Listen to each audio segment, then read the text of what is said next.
George കുട്ടി ധ്യാനത്തിന് പോയ അതേ ദിവസം കുറെ നാളുകളായി ഓഗസ്റ്റ് 2 ആവാൻ വേണ്ടിയുള്ള കാത്തിരിപ്പിലായിരുന്നു ലോകം. ഓഗസ്റ്റ് 2 കഴിഞ്ഞിട്ടും സംഭവം നടക്കാതെയായപ്പോഴാണ് പലർക്കും കാര്യം പിടികിട്ടിയത്. വേറെ ഒന്നിനും വേണ്ടിയല്ല, ആകാശവിസ്മയമായ സമ്പൂർണ്ണ സൂര്യഗ്രഹണത്തിന് വേണ്ടിയായിരുന്നു ആ കാത്തിരിപ്പ്.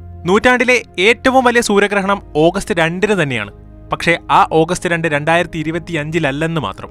അടുത്ത സമ്പൂർണ്ണ സൂര്യഗ്രഹണം സംഭവിക്കാൻ പോകുന്നത് 2027 ഓഗസ്റ്റ് 2 ഈ മാസം ഒരു തരത്തിലുള്ള സൂര്യഗ്രഹണവും ഇല്ലെന്നാണ് നാസ പറയുന്നത്. സമ്പൂർണ്ണമല്ലെങ്കിലും 2025 ഒരു സൂര്യഗ്രഹണമുണ്ട്. സെപ്റ്റംബർ 21 ഭാഗിക ഗ്രഹണം ഉണ്ടാവുമെന്നാണ് നാസ പറയുന്നത്. എന്നാൽ സമ്പൂർണ്ണ ഗ്രഹണങ്ങളെ അപേക്ഷിച്ച് ഇവ സർവ്വസാധാരണമാണ്. അതുപോലെ തന്നെ 2027 നടക്കാനിരിക്കുന്ന സമ്പൂർണ്ണ ഗ്രഹണത്തിൽ ഭൂമി മുഴുവൻ ഇരുട്ടിലാവും എന്ന് പറയുന്നതും തെറ്റാണ്. ഗ്രഹണത്തിന്റെ പാതയിലുള്ള പ്രദേശങ്ങളിൽ മാത്രമേ ഇരുട്ട് മൂടുകയുള്ളൂ എന്നാണ് നാസ വ്യക്തമാക്കുന്നത്. ഗ്രേറ്റ് നോർത്ത് ആഫ്രിക്കൻ എക്ലിപ്സ് എന്നാണ് 2027 സംഭവിക്കാൻ പോകുന്ന ഗ്രഹണം അറിയപ്പെടുന്നത്. ഏകദേശം 6 മിനിറ്റോളം നീണ്ടു നിൽക്കാൻ പോകുന്ന ഗ്രഹണം ആധുനിക കാലത്തെ ഏറ്റവും ദൈർഘ്യമേറിയ സൂര്യഗ്രഹണങ്ങളിൽ ഒന്നായിരിക്കും.